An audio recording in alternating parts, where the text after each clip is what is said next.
All right, welcome back to ABA exam review and the continuation of our RBT practice question series, where we're going through another set of questions together and breaking them down. If you're new to the channel, welcome. If you're returning, welcome back. Please like and subscribe. Check out btexamreview.com for all of our study materials, including our combo pack. When you pass your exam, let us know so we can include you in the Sunday shout out. Work hard, study hard. Let's get going. Your supervisor is conducting a preference assessment using a multiple stimulus without replacement format.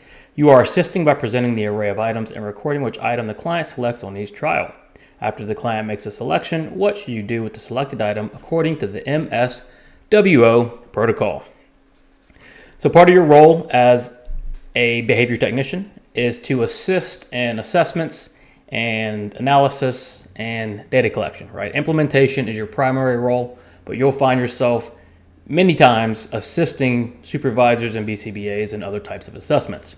So if you're helping with the preference assessment, specifically a multiple stimulus without replacement format, what should you do when an item is selected according to the MSWO format? Well, let's think about what this is saying. What is the multiple stimulus without replacement? Well, that means if I have, let's say, 4 stimuli, and then the client picks A, well, if we're not replacing it, what do we do with the next array? We arrange the items in a different order, but nothing else is added. So we're going from 4 to 3, down to 2, down to 1.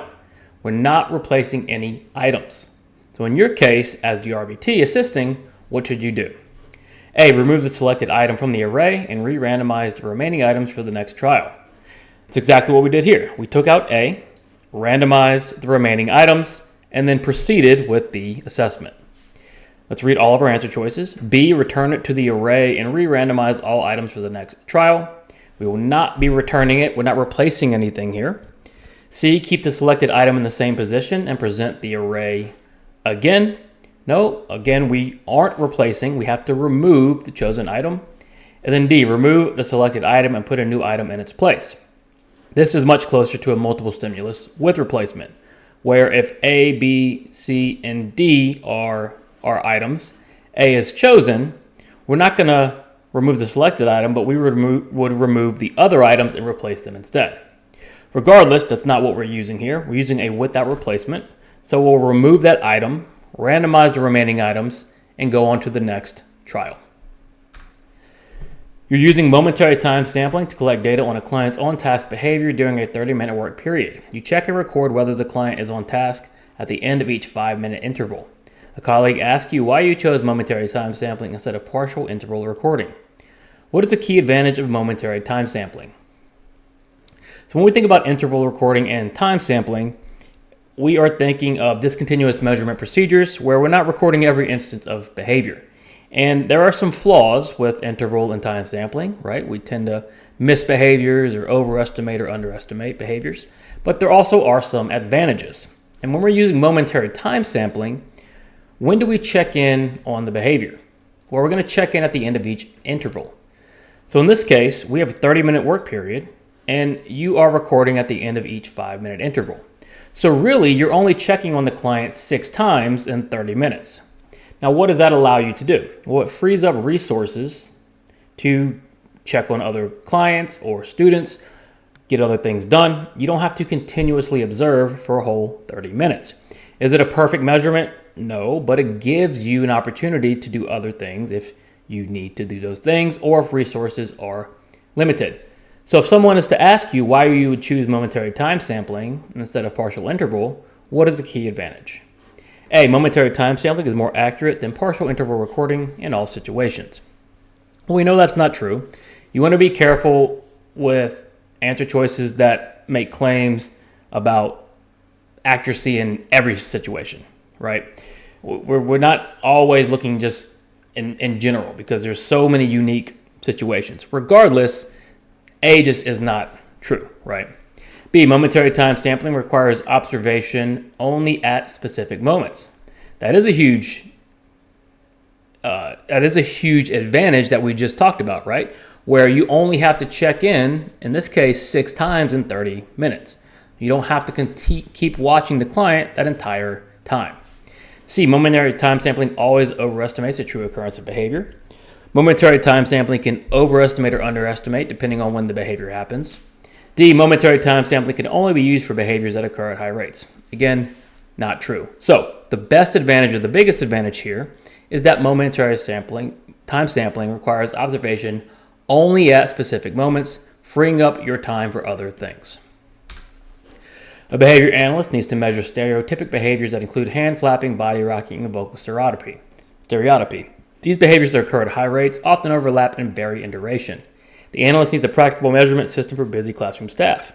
Which approach would best balance accuracy with feasibility? All right, so I took this question, and it's more of a BCBA question, but always good to challenge ourselves, right?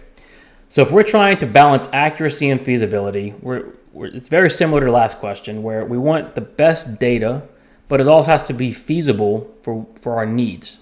And in this case, we have behaviors with multiple topographies, right? Hand flapping, body rocking, stereotypy.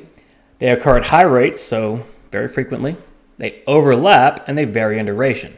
So what is all that saying? It's saying it's going to be difficult to measure these that consistently, and it's going to be challenging, especially at high rates, to continuously measure.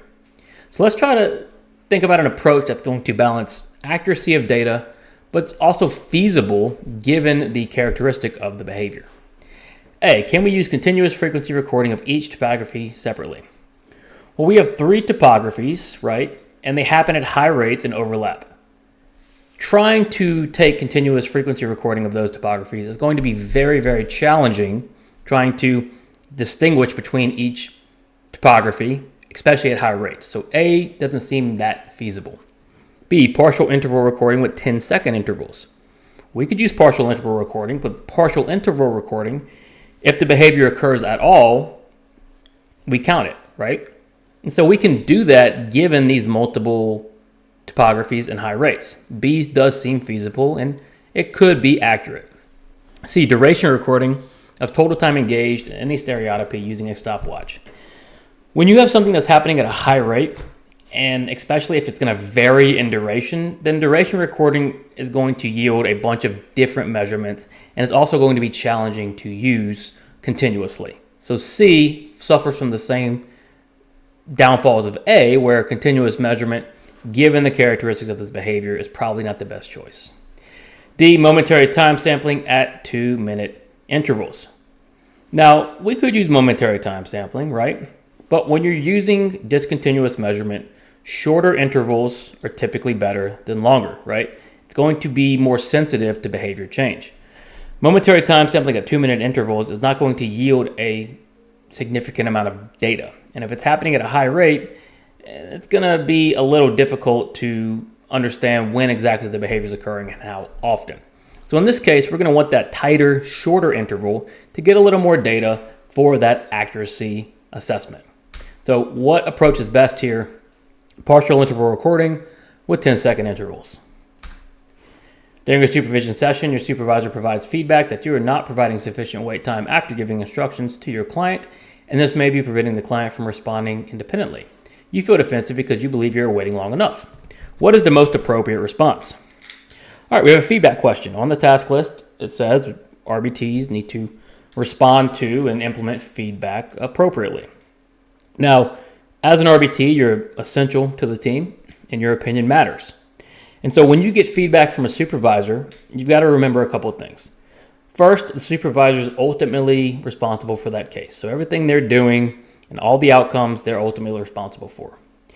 Second, they're looking out for your best interest, even if sometimes you may not feel that way. You also know that you're there a lot more than a supervisor typically, and you might know the client better. So in this case, if you're getting feedback that you don't think is correct, you think you are waiting long enough, and your supervisor saying you aren't waiting long enough, can you question or ask to expand on their feedback? Of course, right? Can you ignore the feedback? No. You can have an honest conversation about why you think what you're doing is okay. And if you do, and they still tell you to wait longer, then you need to just listen to them and implement that feedback. So in this case, how are we going to respond? A, explain to your supervisor why you think your wait time is appropriate. and maintain your current approach. You can absolutely explain to them why you think what you're doing is right? You're part of the team. Your opinion matters. But you can't just maintain your approach without their approval. B, agree during supervision, but continue using your original approach since it feels right to you. This would be the worst option, given they think you're doing one thing and you're doing another. C, ask for clarification on how long to wait and implement the change. Yes, so you want clarification, discuss it, and then implement the change, assuming they still want you to do that change. D, ask for a second opinion from a different supervisor. You need to only discuss with your supervisor on that case these issues. And remember, everybody's looking out for the best interest of the client. That's the number one priority here. So even if you don't agree with the supervisor, you can discuss it with them, but ultimately what they say has to go because they're responsible at the end of the day, and that is their role on the team. You can ask for clarification, but if they want you to implement, then you need to implement. You're teaching a client to discriminate between a circle and a square. You present both shapes and ask touch circle. When the client correctly touches the circle, you provide reinforcement. When the client incorrectly touches the square, you provide no reinforcement and represent the trial. What are the circle and square functioning as in this discrimination training? All right, another kind of teaching learning question. It's a little more difficult. We have this idea of the SD and the stimulus delta. Now, what does the SD do? Well, it signals reinforcement is available, right? So when you're trying to teach discrimination between circle and square, and you reinforce for circle, what are you doing to the circle? You're making that circle an SD. Now, in the presence of the circle, when you say touch circle, circle indicates reinforcements available for touching circle. Square is the opposite, right? This is going to be an S delta. And what does that say? It says reinforcement is not available. So when you say touch circle in the presence of the square, this client is now learning that square does not yield reinforcement when you say touch circle. And that's the basis of the SD and the S delta. And ultimately with discrimination training, that's what we're teaching, the difference between these stimuli. So the circle is now functioning as the SD and the square is the S delta. They're not unconditioned stimuli, right? You are conditioning them, and they are conditioned to evoke responses and evoke non-responses.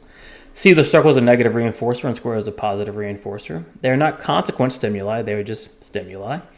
D, the circle is the S delta and square is the SD. Well, the square is not signaling reinforcements available, the circle is. That makes the circle the SD and the square the S delta. Be aware of that idea. The SD signals reinforcements available, the S delta signals it is not.